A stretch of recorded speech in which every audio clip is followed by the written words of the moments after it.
What's up, everybody? It's been a couple weeks since the last video that you guys saw, and a lot has happened finally. I didn't film the last couple weeks because I didn't want to just keep putting out the same stuff. Now I actually have a little bit of content to show you guys. So we're gonna go ahead and start from the front of the property. So walking up to the front of the property, you guys can probably tell that the driveway is much wider. It's probably 25 feet or so, and then we have it angled out a little bit on both corners. We also raised this up, that way it's not you know, super low, and there's not such a drop off whenever you come off of that that road up there. And looking back into the property, you can tell that this whole drive is also the same way. Well, unfortunately, we did have to remove one of those big pine trees right there, but it's for the best. It's a lot more widened. And Hurricane Helen just came through, so there's a lot of little trees that ended up falling over that I'm gonna have to clean up, but not too big of a deal. Now, the exciting part, and I'm gonna throw some drone video up in this this video also, but as you guys can see, there's no more tree piles. All the tree piles are done, they're burned, all the trees are taken out, and that's exciting. And what you guys might also be able to tell is we have all of these 6x6 posts, and they're on the other side too. And then we have all these surveying stakes, which is gonna, so these right here are basically the front of the RV spots, and then these back here are the back of the RV spot. But actually yesterday and the day before, me and Dylan put all these posts in, and they're concreted. Here's the back of one site there, you can see it's angled, and then we have this post here. We hadn't completely finished, we still have to do a couple things to it, but as you guys can see, it's kind of lined up with the survey flag. So this is going to be where the electrical box is mounted, the water and the sewer. And the exciting part is about this is now the septic guy is able to know where to put his sewer connection, and we also ordered all of the electrical boxes to put on these. So for anybody interested in making a campground and you're kind of curious about, you know, the specs of the RV sites, how big, how wide, that kind of thing. So from that flag to this flag is 16 feet. So all of our RV spots are 16 feet wide. Now that's just going to be the, you know, the paved part or the gravel part, whatever material that you're going to be using. Now from these back stakes to this one and this one, the front two stakes, so these first two rows are going to be 50 foot long, so basically 50 foot by 16 foot, and then basically 40 feet just about between that hookup next door and this hookup. Actually, it's probably even more than that. It's probably like 60 feet. I don't know, I'll have to get the measuring thing out. But that was something really big that I wanted to do because I didn't want everything to be super crowded and you know, feel like a parking lot. So a couple things about the parking lot statement, but for example, this area right here that we're using, so all this cleared area is about 7 acres, maybe it might even be a little bit less, either way, give or take half an acre, and we have 41 total spots. They're all the same size except for that third row, which is going to be 60 foot long. Now, there's a brand new campground going in right down the road. They have a total of 10 acres or 11 acres, and they say that they're going to have 90 spots. So just to give you guys a little bit of perspective, we could have obviously done the same thing. We could have jammed double or triple the amount of sites that we have now into here, but I didn't think that was going to be a good idea, and I thought that it would just look kind of bad and like a parking lot. So we decided to go with a smaller number of sites, make them wider, make them longer, make them just nicer all around. Now let me show you guys what I was just talking about the parking lot statement. So as you guys might can tell, over here by the septic field, which if you guys watch any of my other videos, basically where this little single pine tree is, all the way down there is going to be the septic field. Now this is going to be a commercial septic field. We're going to be able to, you know, play on it, hang out on it, whatever. It's not gonna be bad or unhealthy or anything like that. It's going to be very clean. It's going to be a nice system. It's going to be a very deep system, and that's a very good thing. But We used to have trees going all the way down. If you got, I don't know how well you can see, I can't really see it on my camera because of the glare, but there's orange stakes all the way down. We had trees just like this row right here, and they were all lining up behind this row of RVs in between the septic field. We decided to remove all those trees because they were, for one, they were really small trees, but they would have grown a lot bigger, and they were all these loblolly pines and oak trees. And if you guys are familiar with septic systems, those roots are invasive and they will find the water and they will clog up the pipes, clog up the, you know, the field, everything like that. And eventually something would clog to where we would have to replace the drain field or fix a pipe, fix a tank. And I didn't really want that headache. So with that being said, guys, throw down in the comments below, let me know if you guys have used or if you guys know of any uninvasive, I think that's the word, uninvasive trees. Because what we're gonna do is we're gonna end up planting trees in this section here, and probably a couple over there too, just to give some shade. But basically these two rows that border the septic field, we're gonna plant some trees, but they have to be uninvasive root systems, you know, to where they're not gonna destroy the septic field. So, you know, like red buds, I think that was one, or, you know, like crepe myrtle, I think that was another one. Anyway, throw down in the comments below and let me know what you guys have used in the past and what you think's pretty. And we're in the South, so it's pretty warm, and you know, we don't really freeze. I mean, I guess we might have a few cold days like that, but not a lot. All right, and then continuing on, we've got this section, which I believe this is the last video that you guys saw. We were kind of thinning out these trees in the picnic area, and as you guys can see, it still kind of looks the same. There's a couple trees down that we had to end up removing, and that was just the best place to put them, so they were out of the way. This tree right here looks like it almost got struck by lightning or just rotted, I don't know. But we're gonna have a mulcher come through here once we're just about finished, and we're gonna probably remove a couple more of these trees, you know, like some of these that are like triple right there, might remove one of them just to kind of open it up a little bit more. Like I said, I want to keep this wooded and I want to keep the shade super nice. As you can see, it's shady here, back in there it's super sunny, because we plan on having events and live music and things like that, canning sessions, you know, all types of different things. So we want a nice little place for people to come and hang out, grill some food, have some fun, listen to music, maybe sell drinks, maybe have some food trucks set up, that kind of thing. But so this is going to be the third row here, and let me pull this out of the ground. But this is the third row here. As you guys can see, all those nice posts. It was a lot of work doing that, let me tell you. But this whole row here is finished, and we're super excited. I think so. These are going to be our premium spots, and just basically this whole row is going to be premium because they're longer, bigger sites, and they're going to be about the same price, but you know, maybe a few dollars more.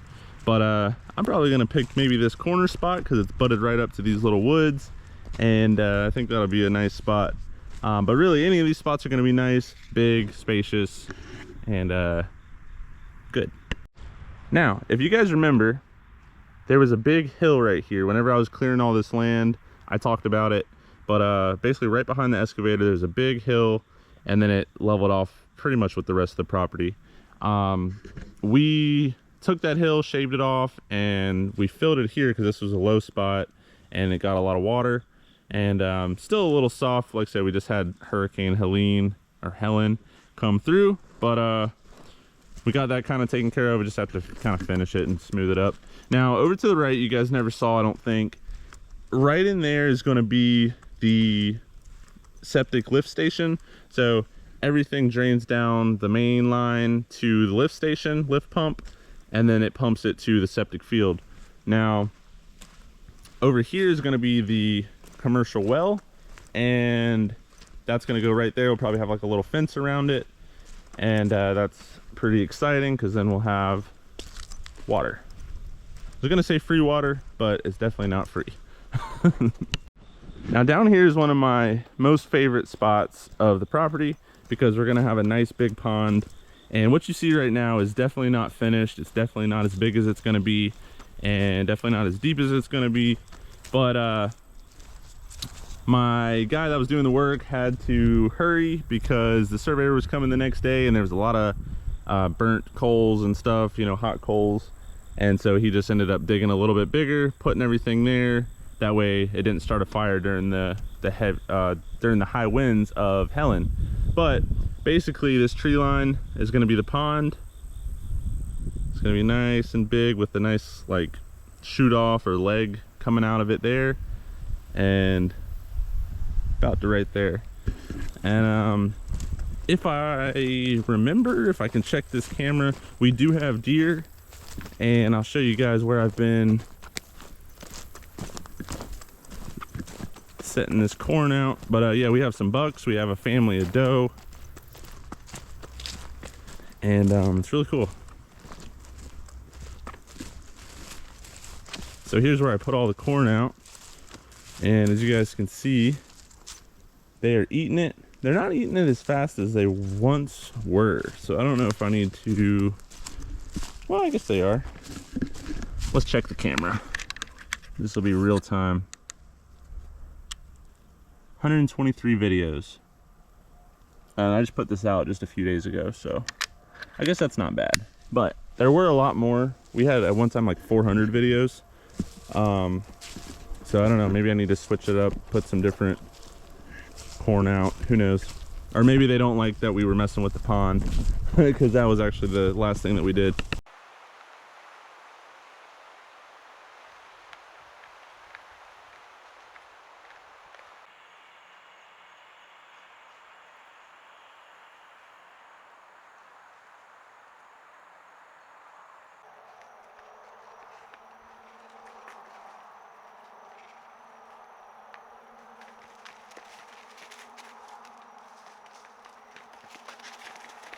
So if you guys didn't watch the last video, that's where the corn is, and we're planning on keeping this little island of trees. Maybe take out, you know, these smaller ones, but we're gonna keep the island of trees.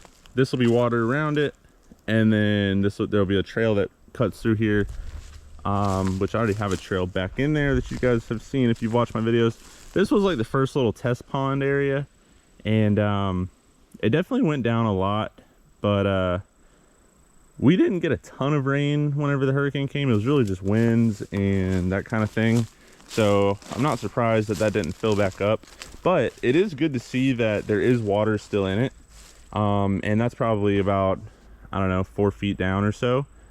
So, you know, I guess once we get there, once we get to about that 4 feet mark, it's good clay. And you can tell, I mean, I guess you can't really tell here because it's kind of dried up, but here, let me go over here. So you can kind of tell how it starts getting into this clay-like stuff. And I mean, you could ball this stuff up if you wet it. Trying to pull something off. There we go. Yeah, it's like super malleable. It's super dry right now, but if you wet this, I'm pretty positive you'd be able to ball it up pretty good. So I'm hoping that the soil that we have is good. Oh, here's another better example. So like, see how it's all, let me see if I can get some out here. Oh yeah, so as you guys can see, I mean, that's clay. It balls up, doesn't fall apart.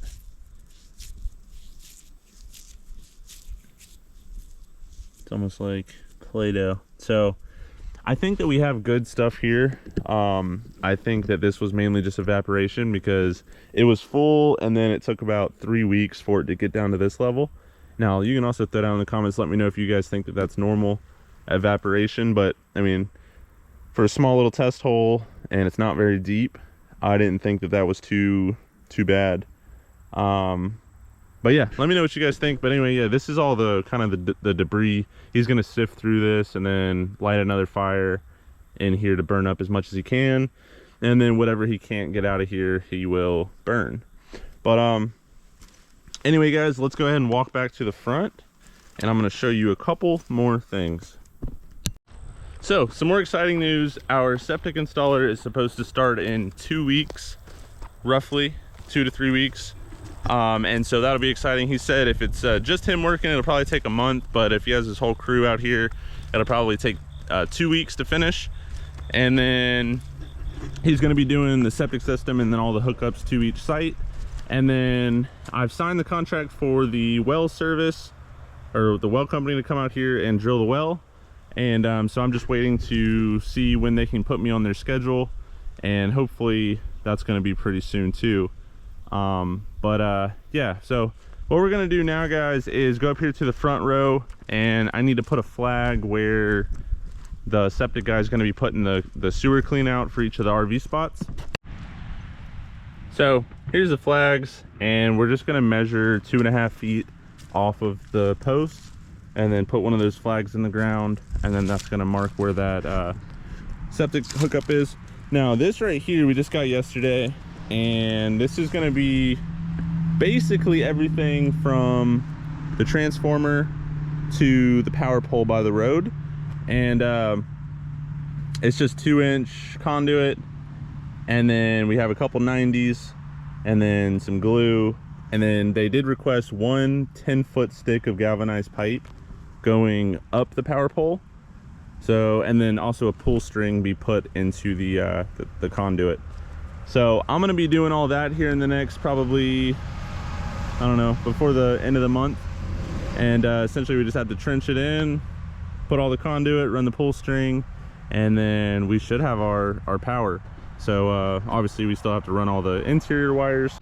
All right, so all we're doing, we're finding which angle everything runs to, and we're just measuring 2.5 feet, like so, and then putting a flag.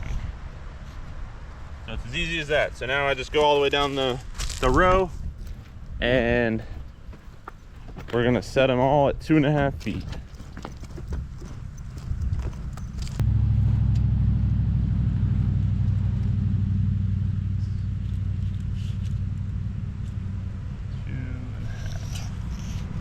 Just like so.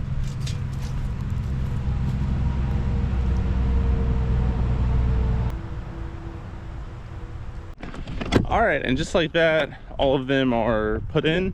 And then now what I'm gonna do, I need to move this pallet here, and I don't have any forks with me. Actually, you know, I don't have any forks with me, but I'm gonna go get the excavator, and I think I could just strap it or something.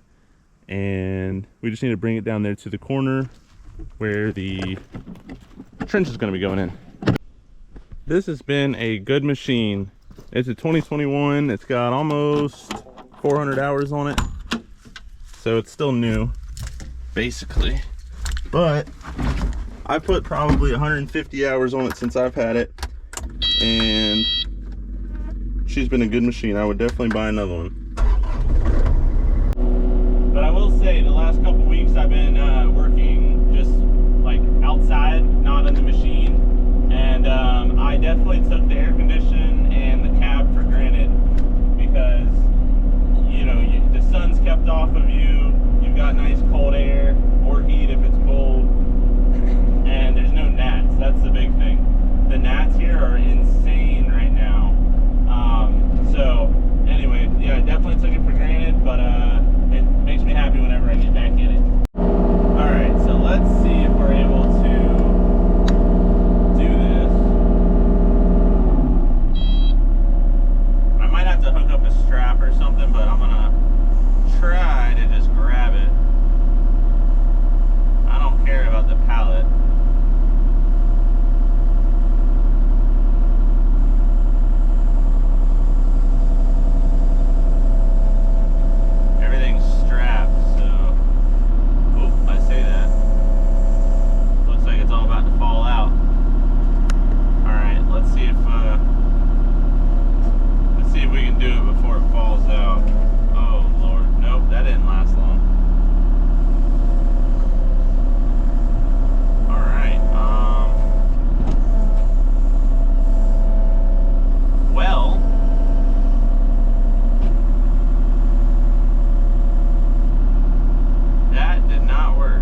or it's just going to be those top few because all the rest are underneath them in the shade.